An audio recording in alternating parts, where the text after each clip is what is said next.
And as I said, you'll find this stuff on YouTube. This happens to be the son in Maine, who's the state senator, youngest in the country. We're fighting the federal government. We're going state by state to get the states to tell the federal government you have to go ahead with thorium again. Because I'm going to show a little later, legislation was put in place in the 70s to sabotage and keep us from pursuing this. I had a 5-minute oral presentation in Maine on April 14th with my outline, and I knew one of the key questions was going to be, if geothermal atmospheric liquefied thorium chemical technology was so darn good, why didn't we use it back then? And so I'm going to draw some of my information from that to give you a background of what's happened. It was an urban legend until this gentleman here you'll find on the internet, Kirk Sorensen. He's in charge of if we ever put a colony on the moon or Mars, how would we power it? So he started trying to answer that question. And when he did, he stumbled across this technology. And the working technology had been ordered padlocked and in concealment for almost 30 years at that point. The technology was found in a remote rural mountain community called Oak Ridge, former secret national laboratory. Here's the inventor of the guy who discovered thorium. He's won a Nobel Prize for that and other things he's done. Though it was unsuitable for nuclear weapon production, it could generate an incredible amount of heat, the heat that's heating the interior of the planet. He explained to his assistant that they had made a $50 quadrillion discovery. This is in 1942. Now, if you've made a discovery that's a quadrillion is 1,000 trillion.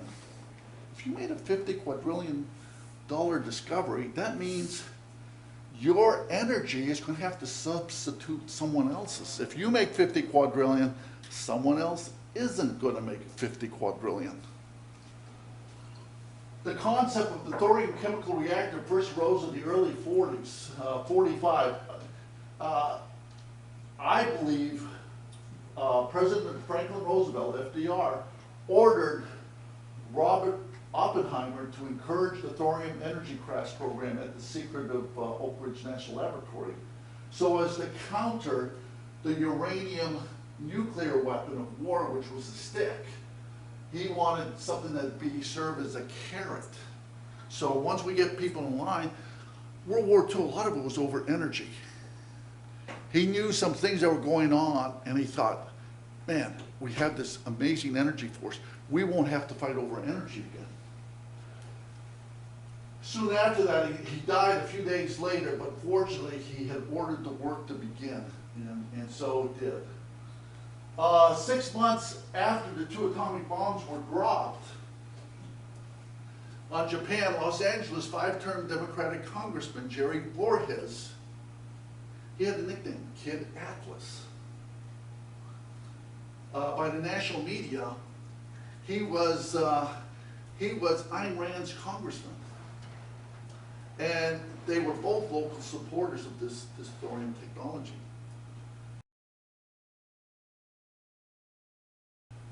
As a side note, although Ayn Rand majored in history to advance her writing career, the Jewish-Russian immigrant had strong scientific and mathematical background.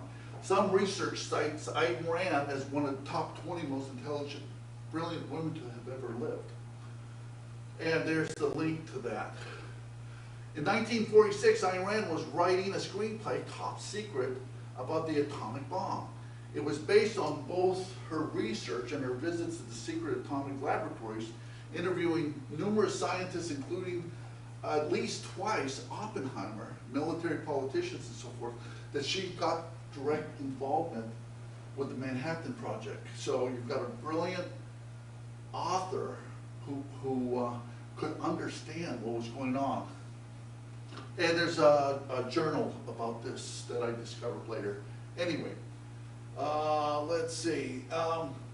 Both recognized that thorium chemical reactors could supply world safe, clean, inexhaustible, cheap power with no possibility of nuclear weapons development derived from the thorium waste product. Things started happening in 46.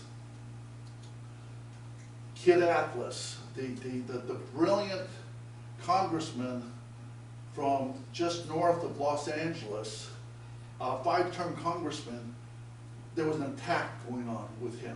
They wanted him out of Congress because he had filed the papers to start the Atomic Energy Commission and the Joint Committee on Atomic Energy, and due to his seniority, he would have been the chairman of that group. If that occurred, any plans others had to possibly try and block this stuff in Congress would possibly fail. They needed him out of the way. The gentleman who would eventually defeat him did such a dirty campaign, he got a nickname, Tricky Dick. It was Richard Nixon's first time going for Congress. So in 1946, Ayn Rand's doing the screenplay. I think Oppenheimer realized what was going on, and I contend, and again, it's my theory, that he told her, Ayn, you're never going to finish it. They're going to be shutting down all information on atomic energy, and somehow that's going to disappear. So, you know, if you want something for the future, you better make a copy of whatever you do. And they don't have photocopiers back then. You have to rewrite everything over again. Because as it says in the cartoon here, where the cartoon says the right to know, and the newspapers are saying, hey, aren't you kind of spelling that wrong? Isn't there a K and a W at the end of that? We should know. So the government gatekeepers would have the final say on what information gets out to the public. Between 1947 and 2000, how did an announced $50 quadrillion atomic energy eventually fade into an urban legend? Fortunately, Freedom of Information Act, that things, typically after 40 or 50 years, they start releasing stuff. Here's a case where, thanks to the Freedom of Information Act, we found out the good news is the R&D did continue on the thorium chemical reactors. Here's a peek at some of the news. For instance, here's who I contend was John Galt. Alvin Weinberg, he just had his 100th anniversary last April. He died at age 92, by the way. Inventor of all. Dr. Weinberg was the second youngest physicist on the Manhattan Project and became the director of this major facility at the age of like 30, 32. Amazing, brilliant individual. If this gentleman's John Galt, Chess Holyfield is his nemesis, be it Thompson or one of the real nasty political people. Things were going so well that 1953, the Air Force has already spent $1 billion because they want Galt power to run their strategic Air Force.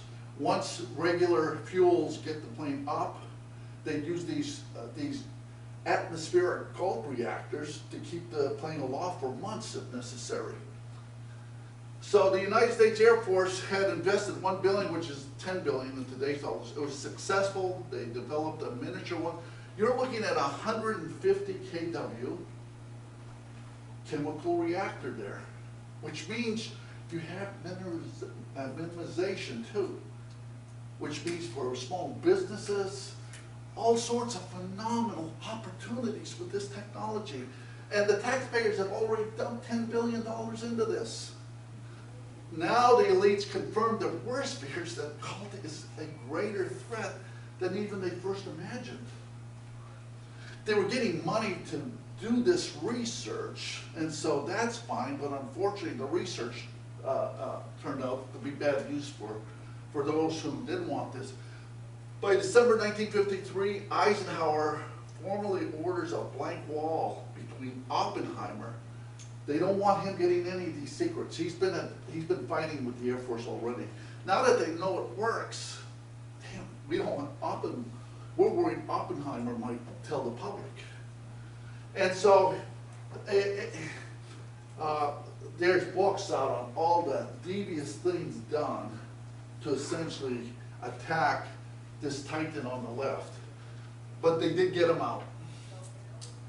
And then the plans were, well, the Air Force isn't going to need this technology because we got interballistic missiles down, so we don't need the Air Force. So their plans were, okay, we're going to go to the ICBM. Once President Nixon wins the 1960 election, the elites can dispose of GALT before it gets too much more significant.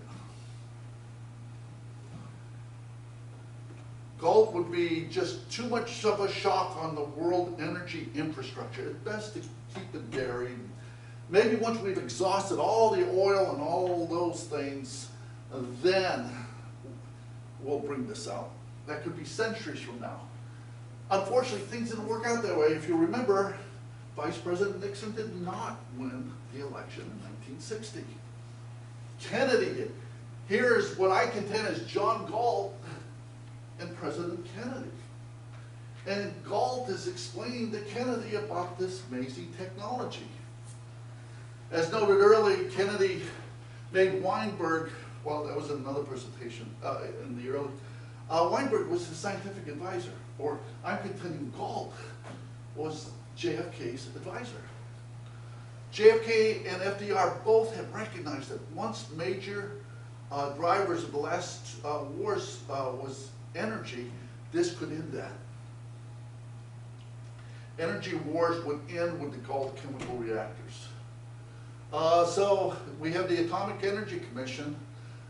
They published an article in 1962 that said there were like 10 or 12 different nuclear technologies being analyzed at that point.